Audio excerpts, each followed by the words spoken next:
As pessoas sempre buscaram formas de homenagear quem é especial, de se sentirem mais próximas, de demonstrarem esse amor. Vamos juntos fazer o bem. Participe da Praça das Famílias e ajude a construir a Catedral Cristo Rei. A sua família para sempre na Catedral de todos nós. Ligue ou acesse o nosso site.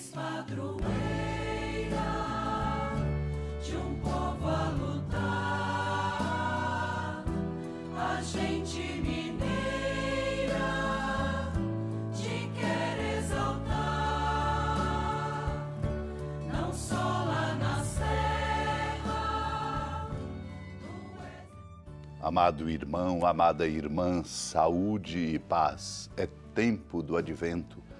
Vivamos este caminho passo a passo com Maria, Mãe de Deus e nossa discípula exemplar, que nos congrega agora e nos inspira para vivermos como discípulos e discípulas o novo caminho do povo de Deus rumo à salvação. É tempo de expectativas e de esperança, uma esperança que não decepciona, porque está alicerçada na palavra de Deus. Acolha agora de coração esta palavra santa, seguindo o exemplo da humildade e da confiança de Maria, a Senhora da Esperança.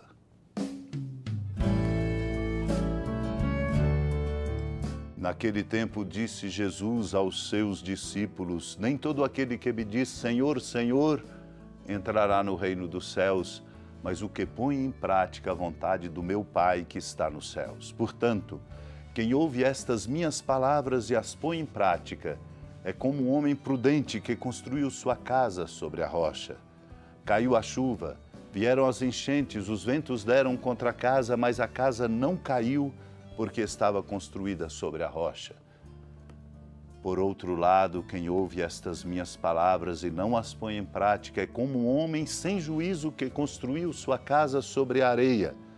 Caiu a chuva, vieram as enchentes, os ventos sopraram e deram contra a casa, e a casa caiu, e sua ruína foi completa. Amado irmão, amada irmã, a imagem da construção da casa é admirável para nos mostrar em que alicerce devemos assentar nossa vida com nossas escolhas, com o direcionamento que devemos dar à nossa própria vida. Uma palavra que nos desafia profundamente, pois as nossas escolhas são determinantes do rumo de nossa vida e das consequências para a nossa vida.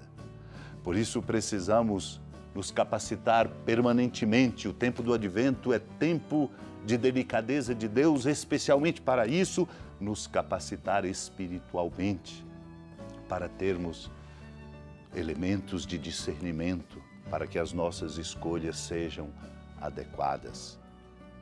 Por isso o Senhor nos adverte, uma escolha que nós devemos fazer é a obediência à palavra de Deus, à sua vontade, àquilo que de fato nos qualifica na condição de discípulos e discípulas que somos. Eu me lembro aqui de Santo Efrém, um diácono do século IV. Ele exatamente nos comenta algo importante para nos fazer capazes, como Jesus trabalhava com os discípulos, capazes de perceber de verdade qual é o rumo, o que é necessário, como escolher. Santo Efrém comenta que para impedir que os discípulos o interrogassem sobre o momento de sua vinda, lhes disse: aquela hora ninguém a conhece, nem os anjos, nem o Filho. Não vos compete saber o tempo e o momento. Ocultou-nos isso para que ficássemos vigilantes e cada um de nós pudesse pensar que esse acontecimento se daria durante a nossa vida.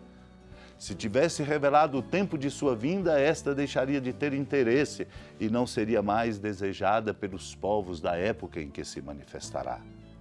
Ele disse que viria, mas não declarou o momento e por isso as gerações e todos os séculos o esperam ardentemente.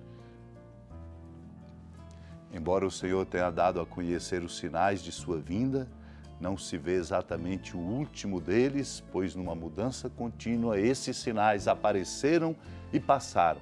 E por outro lado, ainda perduram. Sua última vinda será igual à primeira.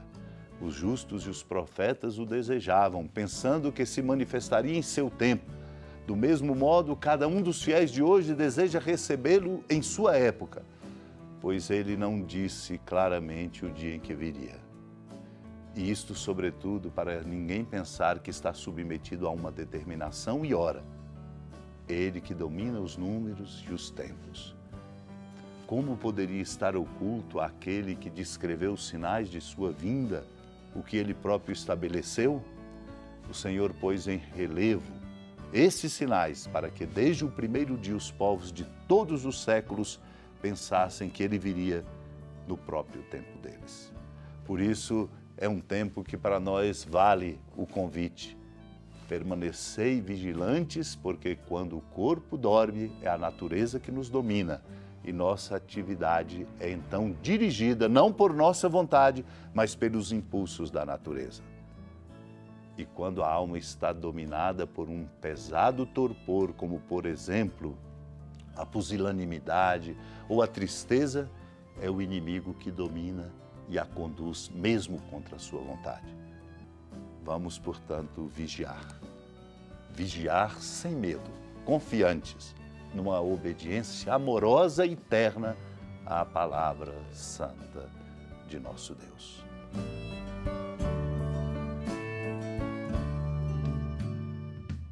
Amado e amada de Deus, iluminados pela palavra de Deus que amorosamente nos conduz neste tempo do advento, luz para nosso caminho e lâmpada para nossos pés, confiantes na intercessão da amada Mãe Maria, renovemos nossas preces e súplicas, recordando-nos dos pobres e dos enfermos, dos sofredores, de nossos familiares e de todos no exercício de suas responsabilidades. Particularmente oremos por aqueles que nos pediram orações, por aqueles pelos quais temos obrigação de orar e por aqueles que sabemos precisam da nossa oração.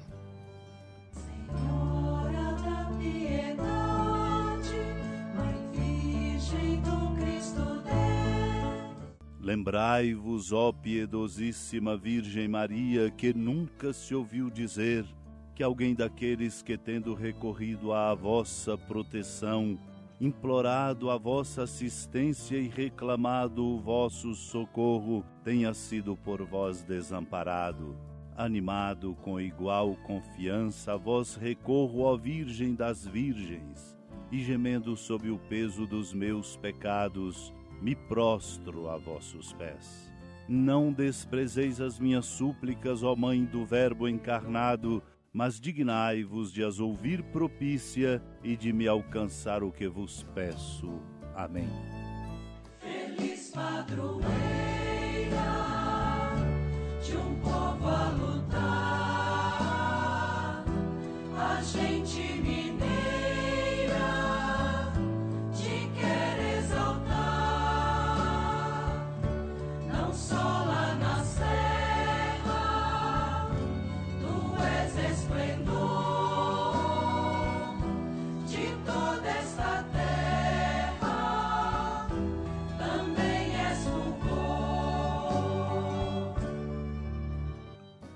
Com a alegria da ermida, da padroeira do estado de Minas Gerais, a Senhora da Piedade, que da sua casa de clemência e bondade nos acompanha e nos abençoa, do alto da serra, magnífica arquitetura divina, a bênção de Deus, amor misericordioso, Pai, Filho e Espírito Santo, desça sobre sua família, sustente sua vida, fecunde o caminho missionário de nossa igreja, nos encha de sabedoria e permaneça conosco para sempre. Amém. Feliz padroeira